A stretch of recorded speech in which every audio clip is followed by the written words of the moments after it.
క్రీస్తు లూథరన్ దేవాలయం చెమ్మునిపేట సంఘ సభ్యులకు 70 వసంతాలు పూర్తి చేసుకున్న పండుగ శుభాకాంక్షలు తెలియజేస్తున్నాను.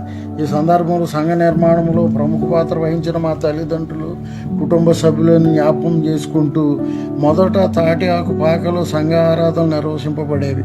ప్రస్తుతం చర్చ ఉన్న స్థానంలో స్థలం సేకరించి గోడలు నిర్మించి కప్పు వేయలేని స్థితిలో ఉండేది. తరువాత కొంతమంది సంఘ సభ్యులు, మా తండ్రి గారైన డొల్లా దేవదాస్ గారు, మా చిన్నాన్న ప్రసాదరావు గారు, బాలసుందరరావు గారు, ఇంకా కొంతమంది కానుకలు విరాళాలు సేకరించి చర్చి కప్పును బంగ్లా పెంకుతో నిర్మింపబడినది.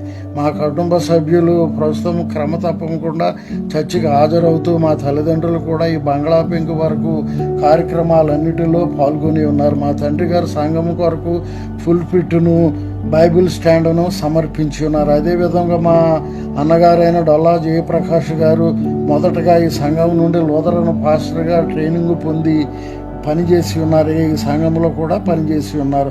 తర్వాత మా తల్లిగారు అయినటువంటి డొల్లా మాణిక్యమ్మ గారు ఇదే చర్చిలో నిర్వహింపబడే మున్సిపల్ స్కూల్లో టీచర్గా పనిచేయచ్చు స్త్రీల సమాజంలో పనుక సేవలు అందించి ఉన్నారు. ఈ విధంగా కుటుంబము ఆశీర్వదింపబడి ఉన్నది.